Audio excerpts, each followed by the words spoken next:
Selamat pagi Bapak, Ibu, dosen, dan teman-teman. Perkenalkan, nama saya Mutia Valencia Burtarigan dari Universitas Quality Medan, Prodi PPKN semester 2. Pada kesempatan ini, saya akan mempraktikkan komunikasi kepemimpinan yang meliputi pemberian umpan balik kepada anggota tim, penyelesaian visi dan misi organisasi, serta penyelesaian konflik dalam tim.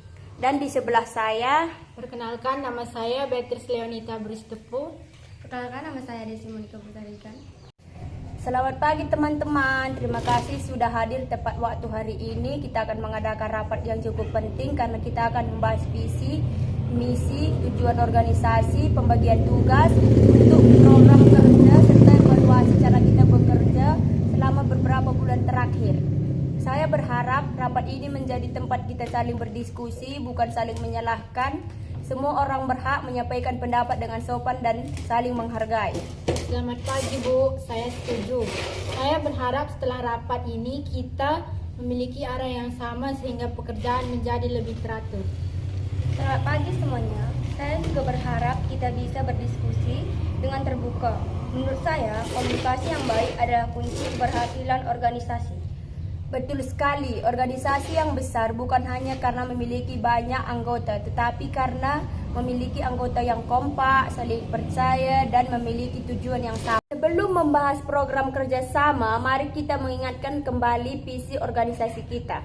Visi organisasi kita adalah menjadi organisasi yang profesional, disiplin, inovatif, berintegritas, dan mampu memberikan manfaat nyata bagi masyarakat serta menjadi wadah pengembangan karakter anggota. Menurut kalian, apakah arti visi tersebut?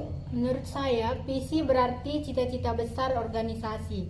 Semua kegiatan yang kita lakukan harus mendukung visi tersebut. Saya juga berpendapat demikian. Menjadi organisasi yang profesional berarti kita harus bekerja secara serius. Menjadi organisasi yang profesional bukan berarti kita harus sempurna, tetapi kita harus selalu berusaha memberikan yang terbaik.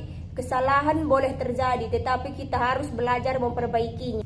Sekarang kita membahas visi organisasi. Visi kita adalah meningkatkan kualitas kerjasama antar anggota, menanamkan sikap disiplin dan tanggung jawab, mengembangkan kemampuan kepemimpinan setiap anggota, menyelenggarakan kegiatan yang bermanfaat bagi masyarakat, menjaga komunikasi yang terbuka, sopan, dan saling menghargai, mendorong kreativitas dan inovasi dalam setiap program kerja. Menurut kalian, misi mana yang paling penting? Menurut saya semuanya penting, tetapi kerjasama adalah yang utama. Tanpa kerjasama, program yang bagus pun akan sulit berhasil. Kalau menurut saya, komunikasi adalah yang paling penting. Banyak masalah muncul bukan karena orang tidak mau bekerja, tetapi karena kurangnya komunikasi. Jawaban kalian sama-sama benar. Kerjasama dan komunikasi saling melengkapi. Komunikasi yang baik akan menghargai kerjasama yang baik. Tujuan organisasi kita adalah meningkatkan kualitas anggota, melaksanakan program kerja bermanfaat, membangun rasa tanggung jawab, menciptakan lingkungan organisasi yang harmonis, serta memberikan manfaat bagi masyarakat. Selain itu, kita ingin setiap anggota memiliki kemampuan memimpin maupun menyelesaikan masalah dan mampu bekerja dalam tim. Saya senang karena organisasi ini tidak hanya mengerjakan cara bekerja, tetapi juga mengajarkan kepemimpinan.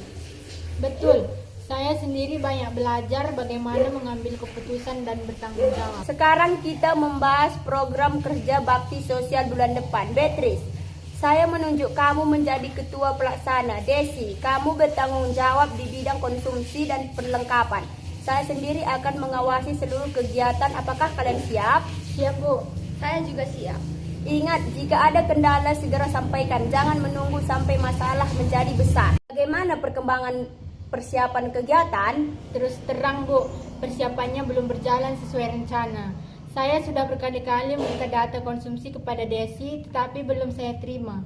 Saya memang belum menyelesaikannya karena masih menunggu jumlah peserta yang pasti. Tetapi saya sudah meminta datanya sejak minggu lalu. Akibatnya saya belum bisa menyusun anggaran. Saya merasa Beatrice terlalu sering mendesak saya tanpa memahami kondisi saya. Saya juga sedang mengerjakan tugas kuliah dan pekerjaan lainnya. Semua anggota juga memiliki kesibukan. Kalau setiap orang menunda pekerjaan, kegiatan ini bisa gagal. Cara bicaramu membuat saya merasa semua kesalahan ada pada saya. Saya hanya ingin pekerjaan selesai tepat waktu. Teman-teman, saya minta kita tenang dulu. Saya tidak ingin rapat ini berubah menjadi ajang saling menyalahkan. Saya ingin kita menyelesaikan masalah ini dengan kepala dingin. Sekarang saya akan mendengarkan satu persatu. Beatrice, silahkan jelaskan masalahmu. Saya khawatir kegiatan tidak berjalan sesuai jadwal karena beberapa data belum lengkap. Baik, Desi. Saya memang terlambat menyelesaikan tugas. Namun saya merasa Doni kurang menghargai keadaan saya dan berbicara dengan nada yang membuat saya tertekan. Setelah mendengar penjelasan kalian, saya melihat bahwa masalah utamanya bukan karena tidak ada yang mau bekerja, tetapi karena komunikasi yang kurang efektif. Beatrice, fokus pada target pekerjaan.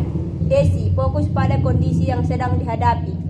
Kalian berdua memiliki niat yang baik, tetapi cara berkomunikasi menyebabkan kesalahpahaman. Saya baru menyadarinya. Saya juga, Bu. Saya mengusulkan beberapa solusi.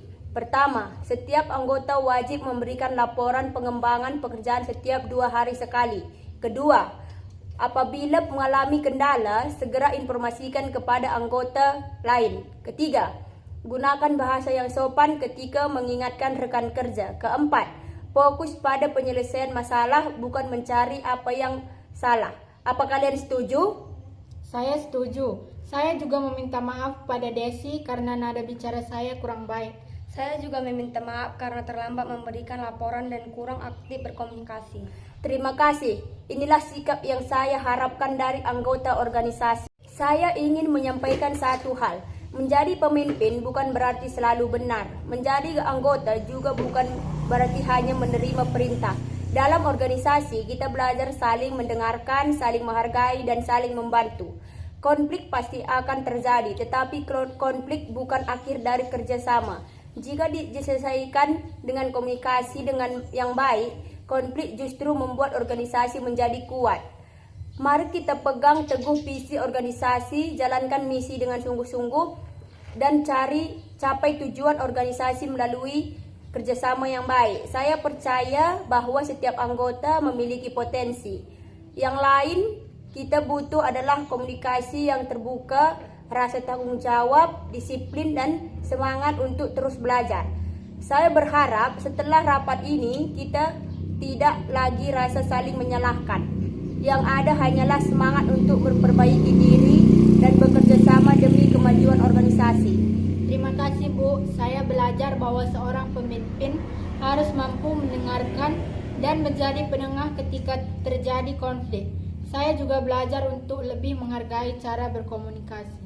Saya juga mendapatkan pelajaran yang sangat berharga. Saya akan lebih bertanggung jawab terhadap tugas, lebih aktif memberikan informasi, dan tidak ragu menyampaikan kendala yang saya hadapi. Terima kasih. Saya bangga karena kita dapat menyelesaikan masalah ini melalui musyawarah.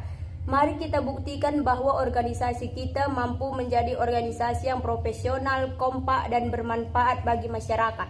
Siap, Bu. Kami akan bekerja sama untuk mewujudkan visi, misi, dan tujuan organisasi. Baik, rapat hari ini kita tutup. Terima kasih atas kerjasama dan semangat kalian. Mari kita bekerja dengan baik, lebih baik lagi, dan memajukan organisasi.